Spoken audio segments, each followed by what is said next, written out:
Hoy día con el conversatorio con Pilar. Vamos a ver si las reglas nos hacen más libres o nos hacen menos libres. Quiero escuchar sus comentarios. Ahí, bienvenido a Joe, a Rafa, a Mimi, a Diego, a Chiapas que dice Pilar te amo, estás preciosa. A Yuli, a José, a Gigi, a Sebas, a Mariano. Entonces, nada, vamos a pasar rápidamente. Siempre ha habido una discusión respecto a eh, las reglas y la estructura. Y acá quiero mostrarles un video chiquitito, rápidamente, de Alejandro Dolina, que es un humorista argentino que lleva 30 años en un programa de radio maravilloso. Eh, y él habla un poco sobre la improvisación. Entonces, vamos a ver qué dice.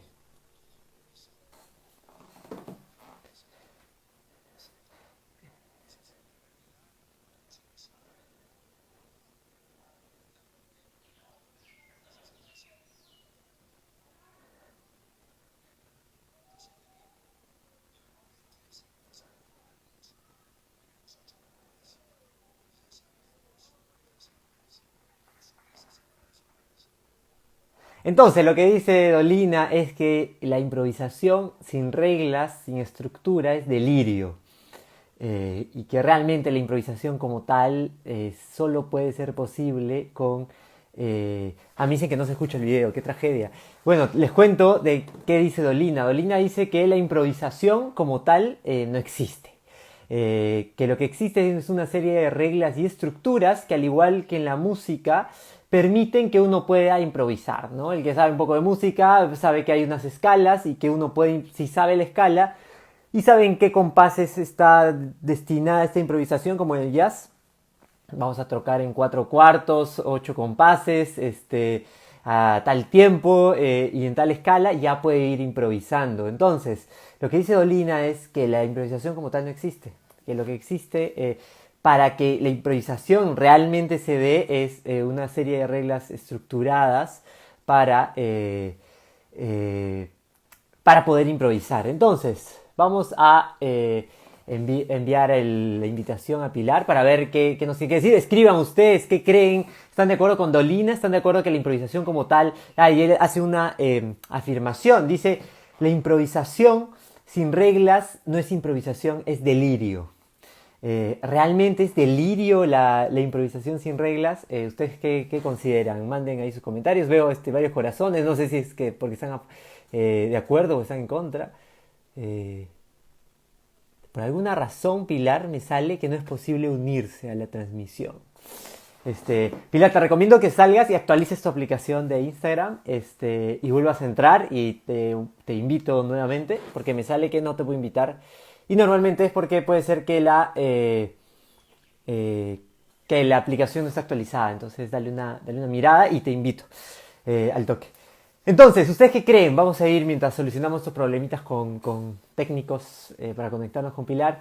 ¿Ustedes creen que la improvisación es necesaria con reglas? Es decir, ¿son básicas las reglas en la improvisación o realmente es delirio? Ahí Rafa nos dice, pues también hay una opinión de Omar Galván que dice que es un poco trillado hablar sobre reglas en la impro. Interesante, interesante. Hay esa postura que también la he escuchado, que no se puede hablar sobre reglas en la improvisación. Entonces, ¿de qué podemos hablar? De estructuras. Eh, yo personalmente considero que sí debe haber un número de reglas, un número de estructuras, bases para poder improvisar, si no se convierte todo en delirio. Entonces vamos a invitar antes, mientras esperamos que Pilar se pueda conectar, a Renan. Vamos a ver. Entonces Renan, te voy a invitar a la conversación.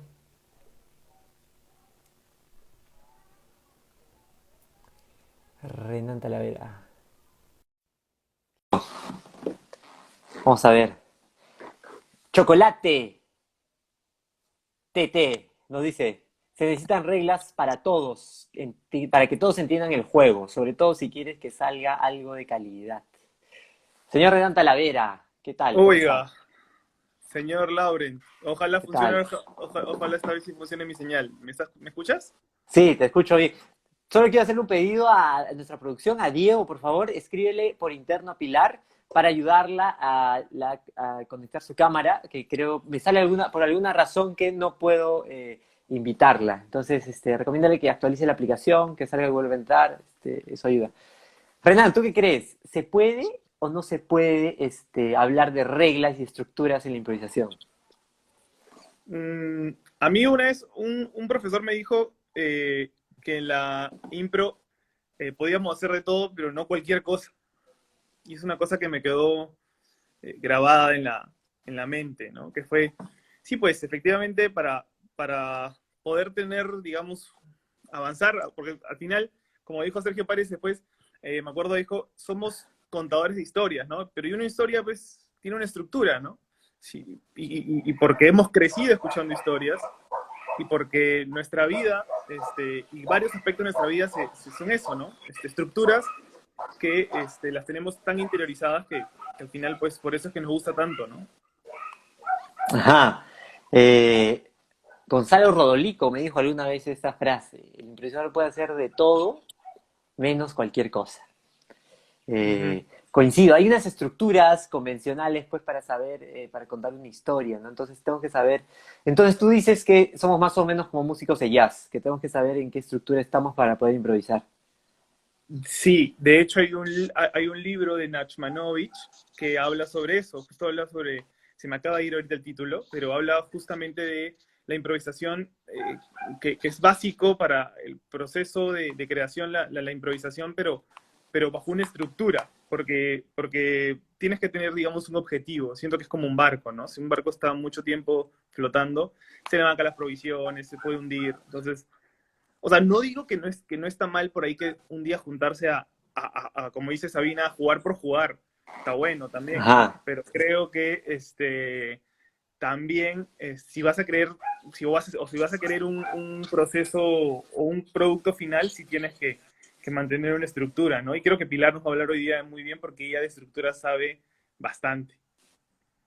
ajá. Daniela dice, yo creo que para todo en realidad es necesario tener ciertas reglas, porque a pesar de que hacemos historias de la nada, tenemos que saber qué seguir para no estar perdidos y ocupar todos los recursos. Está bueno. Entonces vamos a ver qué nos dice Pilar. Muchas gracias, Renan. ¿Algo que añadir? ¿Alguna reflexión final respecto a esto? Entonces tú que estás en la posición de que sí, es necesario reglas y Sí, sí, estructuras. o sea, sí para tener un buen producto final, pero no hay que excluir que si quieres jugar y si quieres divertirte, este, también puedes hacerlo sin una estructura, como probando, pero ten en cuenta que debes tener un objetivo que es que esto sea un producto final, ¿no? Porque al final eso es lo bonito de la improvisación o de cualquier arte, ¿no? Que lo que presentas, lo que vas a transmitirle al público y lo que el público va a sentir. Ajá. Seba Bocchio nos dice, sirven para el aprendizaje, luego ya avanzado, creas tus propias reglas. Eso es muy interesante, ¿no? Porque creo que sí, mientras menos experiencia tengas, quizás más reglas necesitas, porque tus grados de libertad, eh, si son infinitos, vas a caer en la inacción el- por el afán de no saber por dónde ir. Cuando uno no sabe de dónde ir, no sabe qué hacer, cuál es el paso siguiente, opta por no hacer nada. Entonces, eso sí es interesante. Creo que mientras más avanzado estés, menos reglas o más reglas puedes romper y crear las propias. Tal Interesante. cual. Muchas gracias, Renan. Vamos a ver si ya pudimos solucionar con Pilar. Nos vemos. Nos vemos. Chau, chau. Ah, entonces vamos a invitar a Pilar.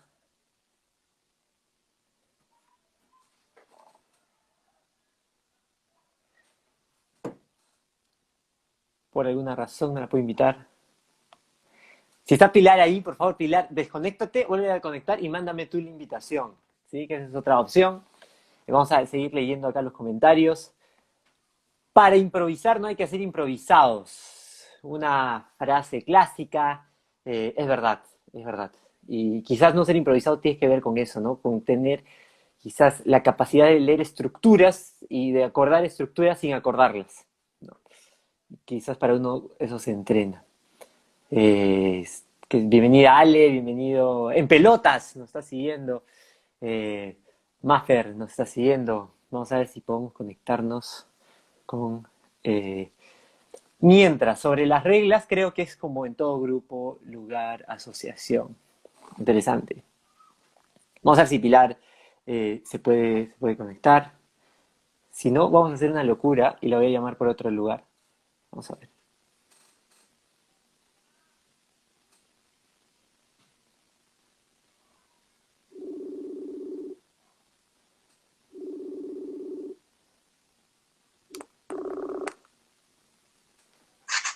Pilar, ¿cómo estás? Aquí estoy,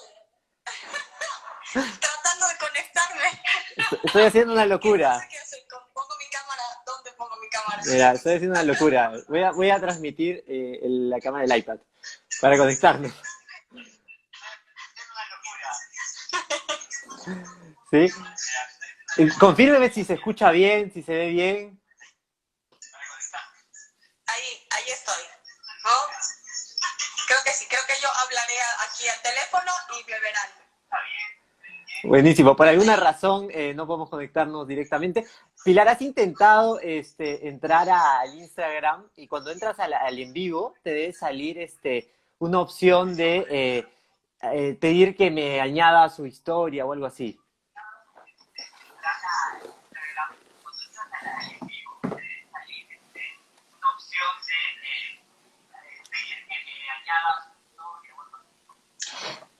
Me aparece tal cual esto.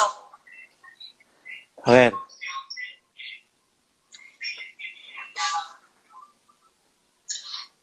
Me aparece tal cual esto.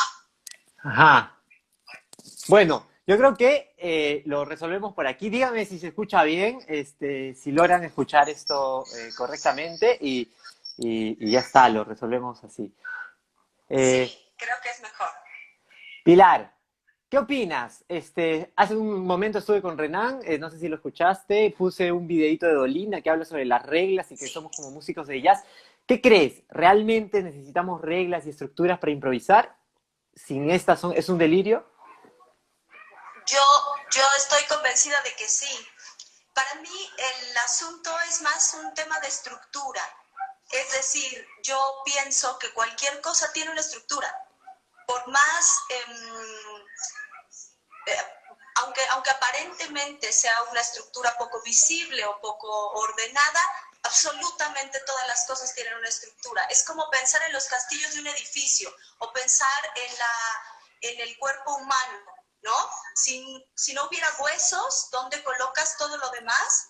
No podría sostenerse.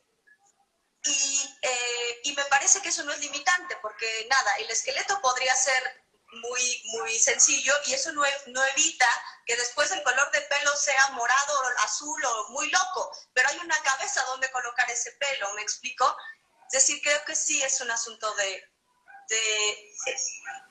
de entender sobre qué vas a poner los elementos que luego van a enloquecer. ¿Y por qué hay este miedo? Porque me ha pasado alguna vez, de hecho he sido muy influenciado por ti como maestra de buscar que en la sociedad de la impro, por ejemplo, tengamos estructuras, ¿no? Que tengamos el arco narrativo bastante bien definido, que nuestro inicio, nudo y desenlace se note, pero al principio encontré estos llamados de, oye, pero eso me corta libertad, significa que no voy a poder hacer todo lo que quiero hacer. ¿Por qué crees que hay esa resistencia inicial? Me parece que hemos tomado como que le tenemos mucha mala voluntad a la palabra regla y a la palabra límite. Y que no necesariamente tenemos por qué tener visión. A mí me parece que es como en los deportes, es como el ajedrez o como el fútbol, ¿no? El ajedrez tiene una serie de principios, creo que ese es el punto, que más que regla, que es una palabra que asociamos como con un límite, se trata de principios. Hay principios de funcionar que se vuelven una posibilidad para que el juego sea más interesante. Si en el ajedrez todas las piezas se pudiesen mover de la misma manera, pues entonces no sería un reto divertido e interesante para la cabeza tratar de encontrar posibilidades creativas dentro de lo que aparentemente es un límite. O el fútbol, ¿no? Siempre pienso mucho en el fútbol. O sea, nadie dice jamás, qué aburrido es el fútbol, siempre se trata de lo mismo, de meter la pelota solo con los pies y no con la mano. Y aunque no sepamos las reglas del fútbol, aunque sepamos que hay ciertas faltas o no sé, ciertas posiciones que se juegan, el partido vuelve a ser emocionante porque lo estamos redescubriendo cada vez. Es decir, cada vez estamos descubriendo cuál es el extremo de esos principios, ¿no? Y entonces de pronto, ok, el juego es, no se puede meter la pelota con las manos. Bueno, pues entonces se mete con los pies, claro, hasta que aparece uno que lo mete con la cabeza o que se da una vuelta para atrás y siguió metiéndolo con los pies, solo que en el Inter hizo un salto mortal invertido. Y eso es lo que se vuelve sorprendente y a mí me parece que esa es la posibilidad que las reglas en el juego nos brindan, ¿no?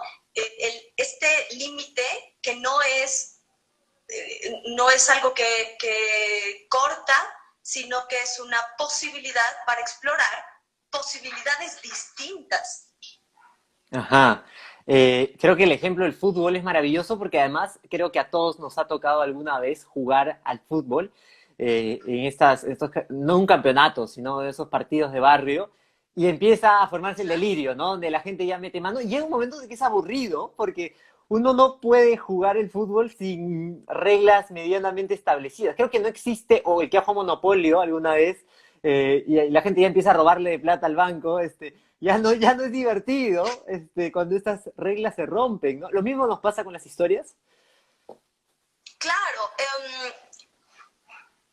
solo que creo que lo que es muy interesante es no romperlas por romperlas, sino un poco lo que decía Picasso, ¿no? Yo me atrevo a romper lo figurativo porque soy un maestro de lo figurativo.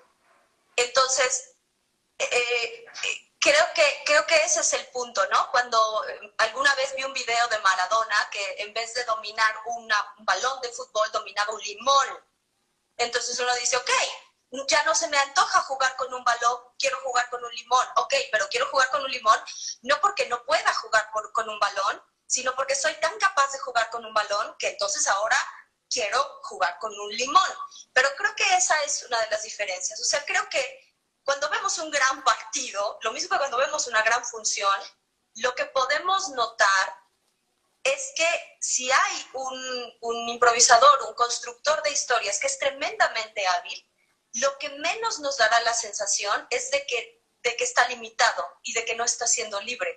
Nos sorprenderá mucho cuán libre puede ser dentro de lo que a nosotros nos parece tan restrictivo, que finalmente eso es toda la creatividad, ¿no? Sí, ahí donde todo el mundo ve una pared y todo el mundo ve un cuadrado, la mente creativa encuentra otras posibilidades y eso es lo que se vuelve sorprendente para todos. Entonces, creo que es eso, creo que se vale romper las reglas cuando has llegado al límite de las reglas, cuando dominas las reglas, cuando has llegado a un punto donde en verdad el propio juego te hace encontrar una posibilidad que no traiciona al juego mismo. Eso creo que es lo interesante. Acá tenemos algunos comentarios. Rauru, Alex, maestra Pilar, está increíble. Creo que un ejemplo de lo que dices es lo que vemos en tu show de Sola. Claro, cuando tú improvisas a la manera de García Lorca, estás creando algo nuevo, hay mucha imaginación, mucha creatividad, un despliegue escénico, pero sigue ciertas reglas que permiten que entendamos que es García Lorca, ¿verdad? Claro. Sí, con los estilos clásicos, pues era una aventura que nos propusimos Fernando Martínez Monroy y yo, él como director del espectáculo y yo jugando estos estilos. Y una cosa que siempre recuerdo cuando montamos el espectáculo es que él me dijo, no se trata de que memorices cosas y repitas cosas y estructuras que ya hizo el autor. Se trata de que descubras en ti cómo tú llegarías a construir esas estructuras. Entonces, yo sé que hay una serie de imágenes, yo sé que hay metáforas, yo sé que hay oxímoron, yo sé que hay hiperbatón, ¿no?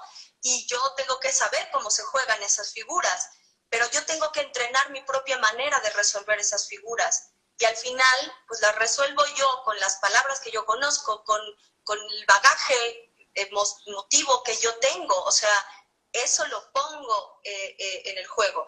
Hombre, tratando de seguir la regla, ¿no? O sea, no saliéndome de que esto es una comparación, o no saliéndome de que esto es una hipérbole, ¿no? Entonces, ok, mientras no te salgas de que esto es una hipérbole, ¿cómo se hace? Y ahí es donde está pues la investigación. Ajá. Quiero hacer una analogía un poco a lo que pasó con... Porque una cosa es romper las reglas por omisión y otra cosa es romper las reglas por decisión, ¿no?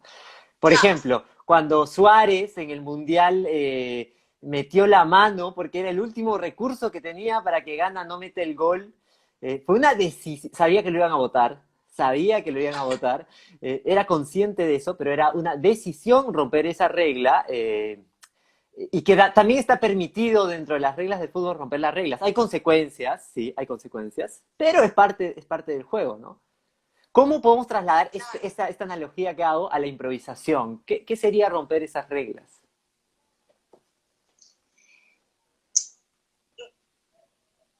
Fíjate, como yo pienso que hay como jerarquías en estos principios, insisto. O sea, otra vez, como pensar en que las reglas son un poquito más flexibles, los principios habríamos que intentar darles lugar. Y el primer principio, tanto en la improvisación como en el teatro, es la verdad de lo que está ocurriendo. Entonces, ¿cuál es el primer o cuál podría ser una circunstancia en la que cualquier otra cosa se rompa? Cuando impera la verdad, ¿no? Si de pronto algo verdad, de algo real está pasando en el escenario, pues ni modo, no puedes hacer como que eso no está pasando, porque todo el mundo lo está viendo, todo el mundo está siendo testigo de ello, y entonces tendrás que integrarlo, ¿no? Y a lo mejor eso en verdad sí se sale de todo lo esperado. Yo siempre recuerdo muchísimo una función de nuestra compañía donde un compañero hacía un espectáculo de clown y, y en verdad alguien en el público empezó a reírse y se puso mal, pues, o sea, le empezó a dar como un ataque y tuvieron que entrar los guardias y tuvieron que sacarlo para llevarlo al médico. Eso está pasando. Y eso se sale de cualquier cosa. Se sale del estilo, se sale del sketch, se sale de la escena que teníamos, ¿no? Pero lo único que no podemos hacer es fingir que eso no pasa. Entonces, nada, si en un momento dado está pasando algo que de verdad es tan poderoso, y nada, hombre, pongo el ejemplo de un enfermo que es el extremo, pero en verdad, hacemos espectáculos en la calle. Si un perro se mete al escenario, pues ya se metió, o sea, ¿sabes? Y ni modo, tendrás que, aunque no haya perros en el estilo que estás jugando, o aunque en esta historia estábamos en el mundo de la gravedad cero y los perros no podían caminar, pues ni modo, eso está sucediendo. Y ese sería como el punto donde hay que ir más allá, ¿no? Donde cuando lo que está pasando en verdad excede, cuando la verdad, la realidad ya se impera, pues, creo. Es decir, podríamos darnos el lujo de romper las reglas cuando hay una necesidad que nos lleva para mantener la verdad de la escena a romper las reglas. Si no, no sería Claro, necesario. sí, claro. A mí me parece que es más divertido, pues, sin duda. O sea, me parece que es más divertido tratar de jugar dentro de el planteamiento y que si en un momento dado lo vas a romper es porque en verdad llegaste a un límite y el límite ya es divertido para el público, ya es emocionante. Entonces, creo que ese sería el punto, como un límite donde es, hombre, no es que yo quería,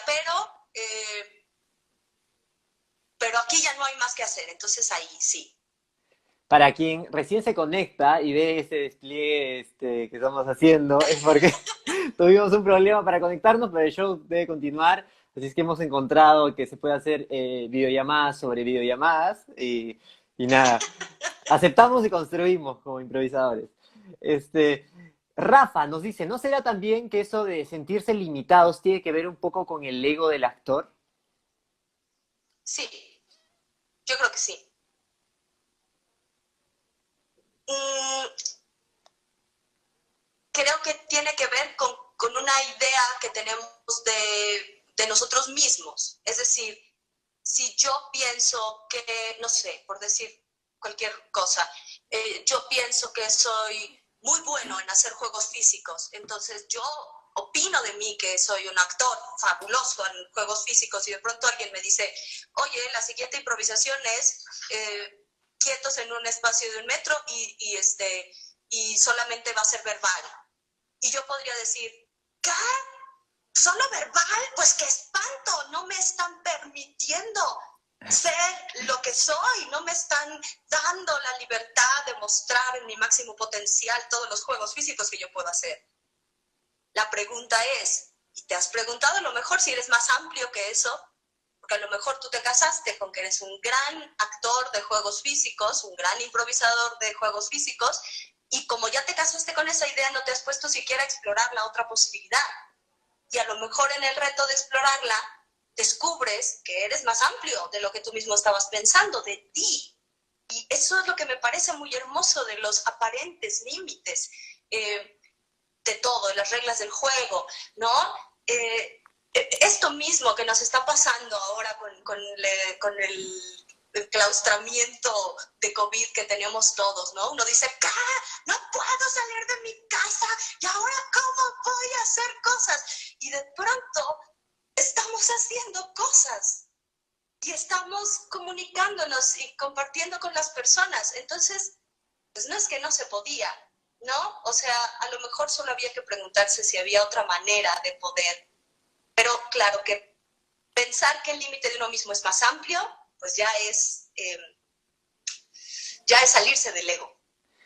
Ahí, y ahí me despierta no solo el mundo del arte y de crear, de la dramaturgia, ¿no? Del arte de crear una historia, sino el mundo de la creatividad en general. Todos los inventos revolucionarios han salido de momentos donde la libertad parece ser segmentada, donde hay límites, donde hay restricciones, donde hay barreras, y es ahí donde uno se pregunta, ¿y cómo voy a hacer esto de otra manera? Y es cuando empiezan a hacer cosas maravillosas, ¿no? Eh, Claro. lo mismo nos pasa en las historias. Solo para hacer algo que se me viene a la mente, me parece interesante que no encuentro resistencias cuando hablamos de improvisación deportiva, y hay estos jueguitos de impro, eh, pero cuando hablamos de formatos largos y queremos establecer reglas para la dramaturgia, sí encuentro más resistencias cuando ambas cosas son lo mismo, porque en el juego de papelitos te estoy poniendo una regla que tienes que sacar. O sea, no dejan de ser reglas, ¿verdad? Claro. Yo, una cosa que he pensado mucho después de muchos años de dar clases es que cuando hablamos de formato largo, hablamos de volvernos mejores dramaturgos. Y creo que a veces lo que hace falta son referencias. Y me parece que ese es en verdad el problema grave. Otra vez lo mismo que te digo, como que de pronto la gente dice, por favor, ¿cuántas posibilidades puede haber de hacer un protagonista en un tono de pieza? Si va a tener si no puedo hacer una caricatura física, o sea, ¿qué? Siempre se va a parecer a mí. Y siento que ahí hay dos asuntos, ¿no? Es como, no, puede haber un montón de maneras de dibujar carácter y puede haber un montón de variaciones que son muy sutiles con respecto a cómo es un personaje, a cómo es una persona. Pero ahí es el punto donde yo sí creo que si los improvisadores leyéramos más, no dudaríamos de esa posibilidad, porque ya habríamos visto que en 50 novelas o en 50 obras de teatro fue posible. Y si fue posible construir carácter distinto en tantísimas obras de teatro o en tantísimas novelas, pues, hombre, que podría ser posible que construyamos también un carácter distinto en una dramaturgia de formato largo, ¿no? La forma en que un conflicto aparece. Cuando yo hago taller de formato largo, ¿no? Y que les digo a mis alumnos, vamos a trabajar situaciones como muy cotidianas. ¿Cómo es vivir un divorcio? Pero, ¿por qué es diferente el divorcio? Si son una pareja de jóvenes de 25 años, si de pronto hacemos una escena donde se está divorciando un hombre de 60 que se había casado con una mujer 20 años menor y que cuando ella tiene 40, ella dice, yo quiero seguir viviendo. Y ya se vuelve una manera completamente diferente. Me explico, o sea, podría parecer que es el mismo conflicto, pero hay variaciones, solo que esas variaciones van a ser más sutiles. Y entonces creo que sí tenemos que educar nuestro ojo y nuestra sensibilidad a la sutileza, a que los cambios pueden ser pequeños. Entonces voy a hacer una afirmación polémica, que busca hacer polémica, es, ¿no será que hay una resistencia muchas veces a las estructuras porque no se ha profundizado en la dramaturgia? Es decir, porque no se ha leído lo suficiente, no se han visto estructuras, no se han analizado estructuras, no se han visto patrones para contar una historia, y eso detona que uno sienta que no hay estructuras cuando siempre las hay. Sí, sí, yo creo que sí. Yo creo que sí hay más referentes. Como todo, cada vez que tenemos referentes más amplios sobre cualquier cosa, el límite que está marcado en nuestra cabeza se extiende, ¿no? Tal cual, es como, veía yo un documental sobre los bebés y el lenguaje, ¿no? Y decían en el documental, pues el bebé puede aprender las palabras que le diga la mamá ahí cerquita, pero cuando el niño empieza a caminar, se ha demostrado que su lenguaje se crece infinitamente. ¿Por qué? Porque en cuanto él puede moverse más lejos, descubre otras posibilidades que también puede nombrar. Entonces, claro, si yo me quedo con las 5 películas de Disney que vi en mi infancia, pues tengo esas que son muy bonitas y que a veces están increíbles. Si yo me quedo con los 7 animes que vi en mi adolescencia, pues están muy bonitos también, pero a lo mejor no, a lo mejor yo estoy creyendo que nada más hay eso porque eso es lo único que yo he visto y a lo mejor no se me ocurre porque haya más, porque no he visto más. Entonces, esto, pues, mirar es una invitación, como la comida, ¿no? Uno no cree que se pueda comer algo hasta que no le ponen el plato delante y uno dice, esto se lo come, y uno se lo termina comiendo. Hay muchos saludos, nos da mucho gusto que maestros están acá comentando. Sergio Paris te manda saludos, Carol Hernández te manda saludos. ¡Qué divinos! Ahora, Pilar, otra duda que tengo es, ¿no será acaso que, seamos sinceros, muchos llegan a la improvisación no para ser improvisadores, llegan a la improvisación para adquirir alguna herramienta adicional a su kit, a su toolkit cotidiano, ¿no?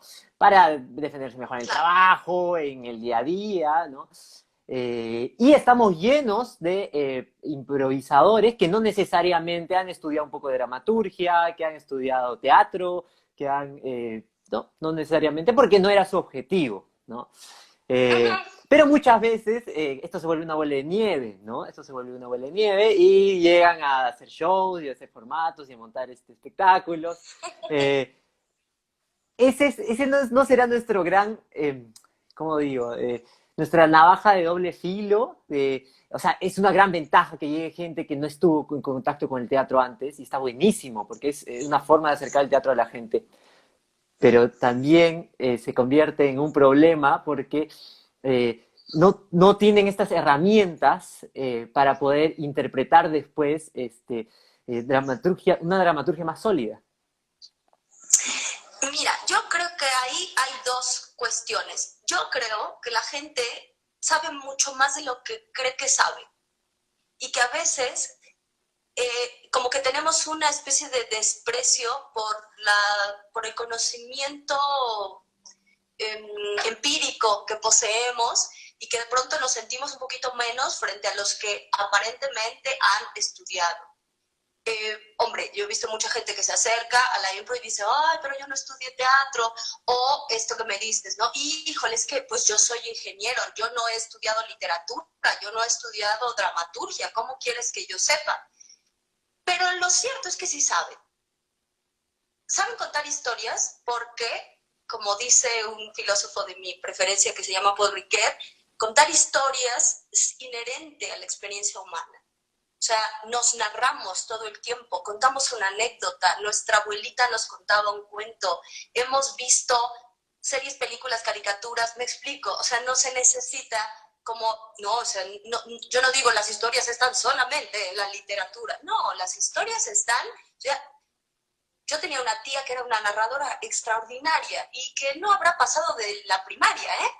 Pero este gusto por contar, creo que creo que eso es lo que realmente es necesario identificar. Si quien está acá porque además tiene gusto por contar y además puede reconocer estas referencias, estas otras referencias que también puede tener. Y luego, lo que sí es cierto es que si tú tienes un maestro o un guía que sabe hacer como una conexión y un aterrizaje técnico y traducirte al lenguaje técnico lo que sabes, ¿no? O sea, si yo le digo a alguien, ok, esta anécdota que me contaste está muy bien estructurada. Ahora nada más, te voy a hacer notar que este señor que me cuentas, el nombre técnico que tiene, el rol que él ejecuta se llama personaje protagónico. Y el momento en el que él tiene un deseo, eso se llama un objetivo. Objetivo es el nombre técnico, pero tú tienes que saber que finalmente lo que es un deseo que lo mueve. ¿Sí me explico? Entonces, creo que ahí es una obligación de los docentes, que, hombre, a lo mejor el alumno, del nivel que sea y el que se acerque, no tiene la obligación, hombre, que el alumno no tiene la obligación de saber nada, pero el docente sí tiene la obligación de conocer lenguaje técnico, si tiene la obligación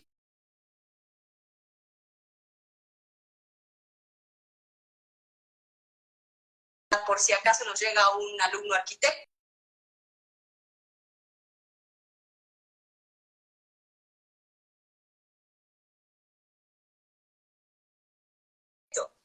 Y sin embargo, sí.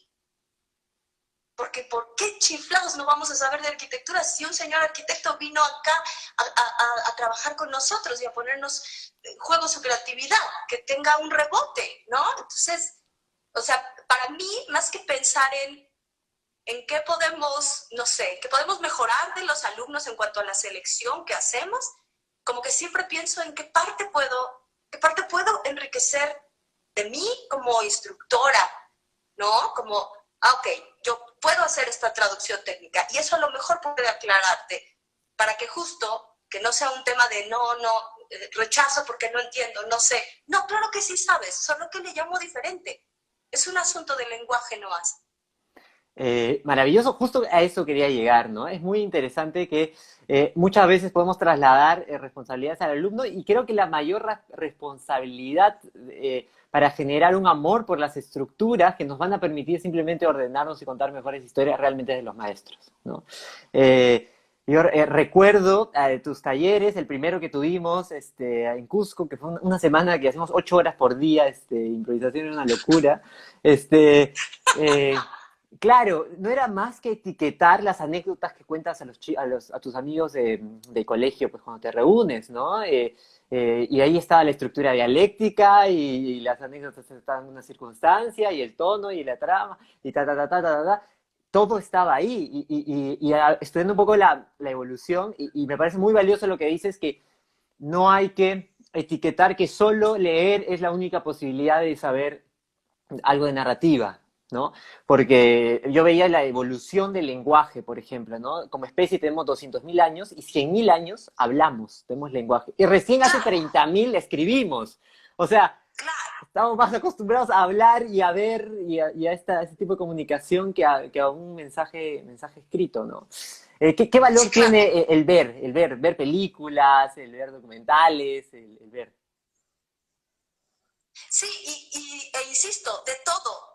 O sea, a mí me parece que eso es un regalo para la gente que estudiamos improvisación, ¿no? Como esta especie de licencia inmoral de los gustos culposos, ¿no? O sea, como que un especialista erudito dice, oh, qué horror, ¿cómo voy a ver ese tipo de cine y en los superhéroes o Terminator? No, para nosotros es, pues claro, pues las tengo que ver, todas. Las de amor, las de acción, las de terror, los thrillers psicológicos, los asesinos, y luego las películas de arte y los dramas psicológicos tremendos, y a Bergman y a todo, ¿no? Porque justo esa es la mirada conocedora, pues, la que puede distinguir las similitudes y diferencias que hay entre estructuras que aparentemente no tienen nada que ver. Dice mi maestro Fernando Martínez Monroy que eso es justamente lo que hace el ojo del artista, ¿no? Es este entrenamiento de distinguir que todas las cosas en un nivel se parecen y en otro nivel son distintas. Distinguir eso, lo que las cosas se parecen, es distinguir esencias, esencialidades. Y distinguir en lo que son distintas es distinguir particularidades. Y ambos datos son muy valiosos cuando tenemos que aprender de las cosas. Para los que no saben, Fernando Martínez Monroy tiene su canal en YouTube y es una maravilla porque está desmembrando un poco las obras que han estudiado. Pueden verlo, busquen en YouTube, Fernando Martínez Monroy, y está haciendo un análisis muy rico. O sea, esos videos merecen millones de visitas, millones de visitas. Sí. Entonces, véanlos porque van a aprender un montón sobre estructuras. Ahora, Pilar, me gustaría hablar un poco sobre la estructura clásica, ¿no? ¿Cuál es la estructura clásica para contar una historia? La que nos han enseñado a todos. Mira, más que hablar de una estructura clásica, yo hablaría como de ¿qué te lo diré? Como los ingredientes mínimos, fundamentales que tiene que haber para que una historia suceda. Ya sea una historia que se va a narrar o una historia que se va a dramatizar. Y que, hombre, tampoco es que lo haya dicho una teoría literaria, sino que simplemente es la mínima unidad de acción humana que nos llamaría la atención para seguir su trayectoria. Es la siguiente. Una historia comienza cuando aparece un alguien que tiene unas características determinadas. Tiene que tener características para ser alguien, por mínimas que sean. Este alguien está en estado de equilibrio, pero algo va a romper ese estado de equilibrio, que es que aparece un deseo. ¿Por qué? Porque no hay un solo ser humano, ni nada que tenga características o a quien otorguemos características humanas, que se mueve si no es por una razón. Entonces, este alguien tiene un deseo. Ese deseo se vuelve su objetivo. Como las cosas no las logramos nada más con pensarlas, o no las logramos nada más con decir que las queremos, pues entonces este alguien tiene que hacer cosas para alcanzar lo que quiere. Pero cuando hace algo, cuando se mueve, descubre que no va a ser tan fácil tenerlo porque hay obstáculos. Los obstáculos a veces son las propias circunstancias, los deseos de alguien más, su propia idea de que no puede lograrlo. Y vamos a ver en una historia vamos a ver eso, vamos a ver el momento en el que alguien desea algo, pero siente que no va a poder conseguirlo y eso lo llena de angustia. ¿Por qué eso es lo que nos importa de una historia? Porque eso es absolutamente lo que nos pasa a todos. Y eso es como la gran semilla de la empatía. A nadie nos interesa la historia de un triunfador porque ninguno somos triunfadores en nuestro día a día. Cuando nos enganchamos con la historia de alguien, cuando decimos, tú también tienes un problema, tú también deseas algo. Entonces, este personaje se topa con este obstáculo y entra en conflicto. El conflicto es fundamental. Tiene muchos niveles, pero tiene que haber un conflicto. Y para salir del conflicto, ejecutará una acción todavía más fuerte, más decidida, más arriesgada. Y nada, podría llevar a cabo esta acción y toparse de frente con su objetivo, conseguirlo o no conseguirlo, pero ya no puede ir más allá, ya está en ese lugar. O bien ejecuta esta acción y esta acción en vez de resolver, lo mete en un problema todavía más grande y entonces tiene que ejecutar otra acción para ir a otro problema, para resolver este otro problema grande y eso lo mete en otro problema más grande y va como haciéndose, va cada vez haciendo acciones más grandes y más definitivas hasta que se topa de frente con su objetivo. Esos serían los elementos básicos. Un personaje, un objetivo, la acción, el conflicto, el obstáculo, por supuesto. Esos son elementos que tienen que estar, porque si no la historia no nos va a atrapar, no nos va a resultar interesante. Creo que es importante decir acá que no hay que confundir esta trayectoria que explico con la trayectoria de la tragicomedia, como la trayectoria del héroe, que en la trayectoria del héroe en efecto también hay que ir saltando obstáculos, pero en la trayectoria del héroe los obstáculos son de naturalezas distintas y son circunstancias distintas. No, aquí lo que pasa es consecuencia de lo que acaba de pasar y lo que hago es consecuencia del obstáculo que tengo y entonces me meto en un lío más grande, pero siempre como es como que sobre el mismo punto el problema podría volverse más grande. Pero el personaje no se está yendo a conocer otros universos, está sobre su mismo punto. Esos serían los elementos básicos que tiene que haber. Y ahí, pensando un poco, dos cosas. Uno, extrapolándolo en la vida, cuando uno tiene un deseo, como en el teatro, tiene que hacer, ¿no? O sea, tiene que ejecutar una serie de acciones para que ese deseo se cumpla. Claro. Y segundo, el obstáculo. Hay algo muy interesante ahí investigando un poco con nuestro elenco y un poco sobre la estructura del drama que nos enseñaste. Y veíamos que el obstáculo de distintas naturalezas puede ser más, no te preocupes, más productivo para algunos tipos de formatos que para otros. Me explico. Por ejemplo, cuando es un obstáculo que es de naturaleza psicológica, por ejemplo, yo soy muy tímido, quizás en un formato muy corto, superarlo eso va a haber como bastante impunidad, ¿no? O sea, va a ser como muy gratuito que yo he superado tan rápido y no se ha visto una lucha por superar ese obstáculo. En un formato largo sí tengo el tiempo para mostrar la evolución y la transformación del personaje para superar o fracasar en el intento de superar ese obstáculo. Y en los formatos cortos, obstáculos físicos eran más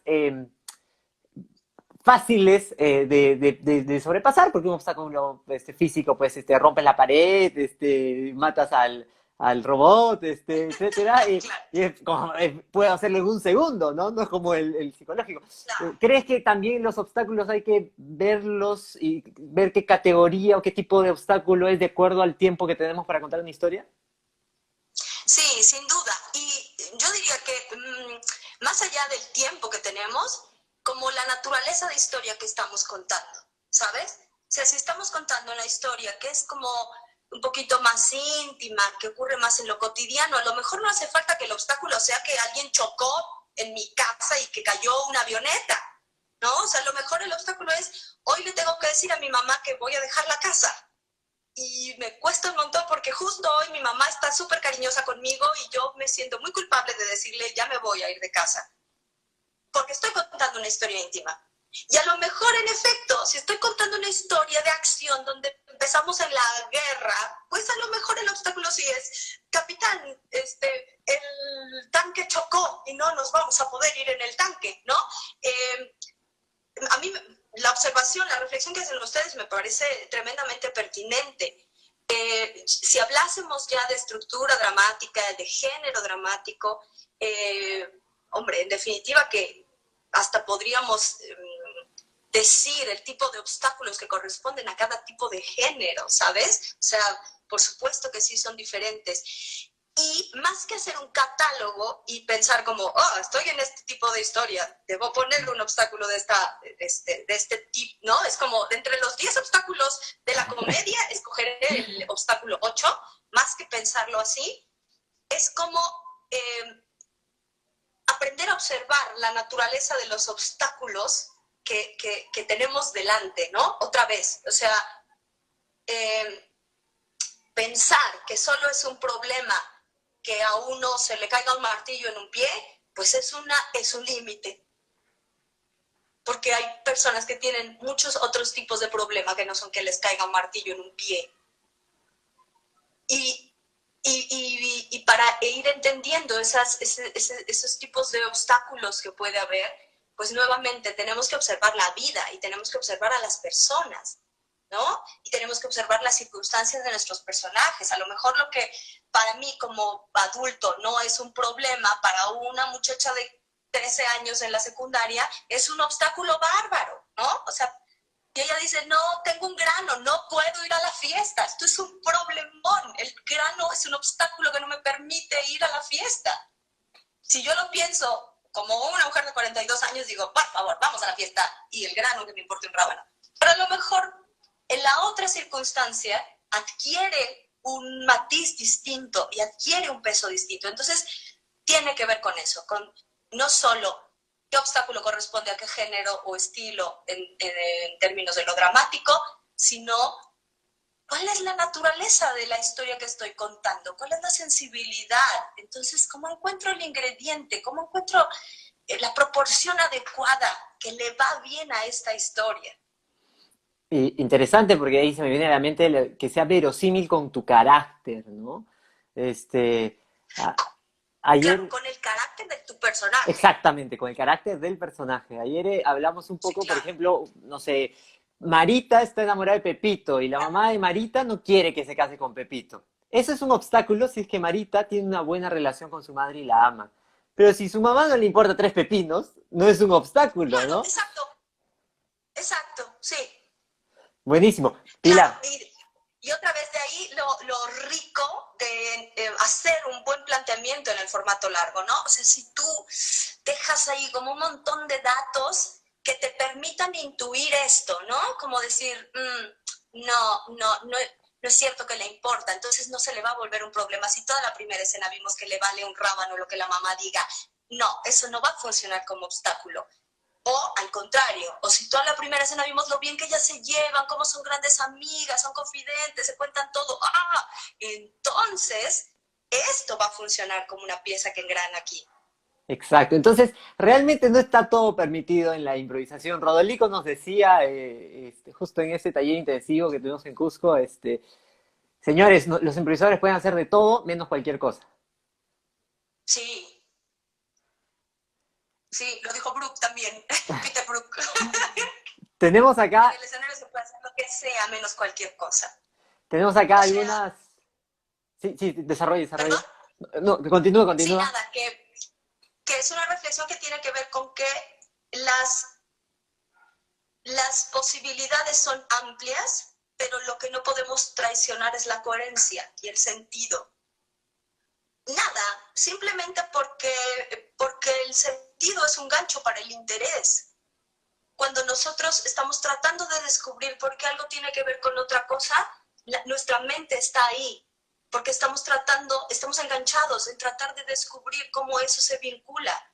Si de algo evidentemente sabemos que no tienen una cosa nada que ver con la otra, ¿para qué esforzamos nuestra atención en quedarnos ahí? ¿Me explico?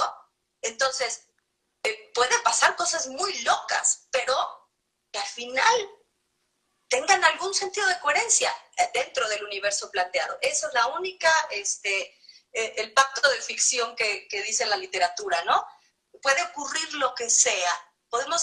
Yo te puedo creer que una cucaracha habla, siempre y cuando respetes que ese es el planteamiento del mundo, ¿no? Y todo el tiempo esa cucaracha estará opinando de sí lo que dijo al principio, lo que planteaste que le sucede. Y cuando se rompe esa regla, perdemos el movimiento intelectual, ¿no? Porque el público ya Claro, no lo va a mover la trama. Tenemos alguna sí, pregunta claro, por ahí. porque entonces se vuelve como una traición. En verdad ya podría ocurrir cualquier cosa, pero entonces ya no estamos mirando, insisto, es como un partido de fútbol, ¿no? Lo interesante es ver cómo en medio de la dificultad alguien hace una gran jugada para salir del problema. Y si hace una gran jugada, lo aplaudimos. Pero si en medio de la dificultad llega el defensa, el otro está tratando de avanzar y simplemente dice, ya, voy a agarrar la pelota con la mano y a bailar como gallina, y eso que tuvo de fútbol, ¿no? Hay una pregunta O sea, acá, volviste el fútbol, amigo, ¿no? tenemos una pregunta acá de Chelly que nos dice, dentro de los estilos que has explorado, ¿cuál es tu favorito? Pregunta difícil. Uf, qué pregunta más difícil. O tu top 3 para no cerrarlo a uno nada más. Bueno, evidentemente todos los estilos del solo los amo, ¿no? O sea, eran autores que ya que me gustaban mucho y que por eso los puse en el espectáculo, porque desde antes me gustaban. Creo que evidentemente me gusta muchísimo hacer como estilo Lorca y hacer como estilo Sor Juana, también me gusta muchísimo. Y curioso, nada, como un detalle chistoso, yo hago un género pequeñito que es el género epistolar. Y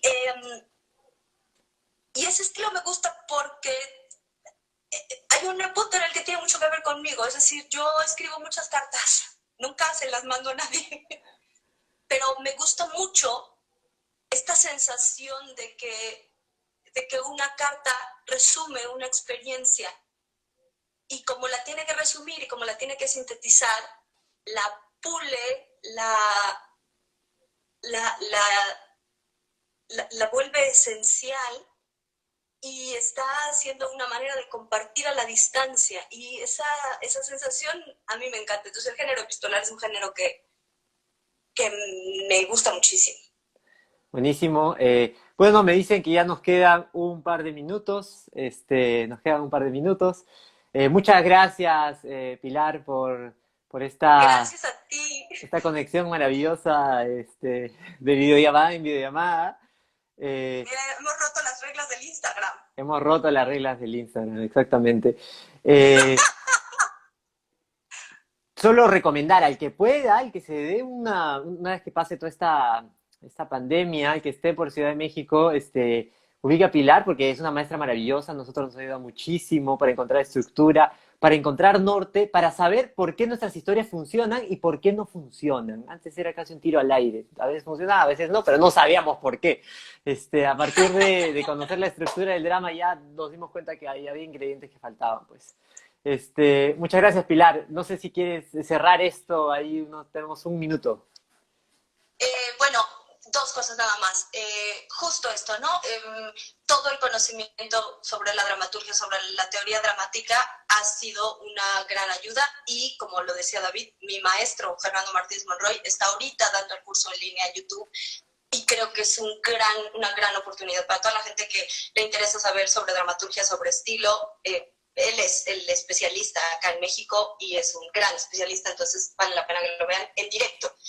Y la segunda, recordemos esto, la técnica nos sirve no para pensar en parámetros con los cuales yo tengo que construir, no para pensar en paso 1, paso 2, paso 3, sino como lo dice David, para distinguir qué es lo que no está funcionando bien. Si nosotros podemos analizar con ojo técnico, podemos distinguir qué corregir. Cuando distinguimos que lo que hay que corregir es un poquito más chiquito, nos da menos angustia. Más que pensar, todo es horrible, salió pésimo, el ensayo es fatal, cagamos. No, si tenemos conocimiento técnico, el conocimiento técnico nos permite distinguir, a ver, ¿qué piezas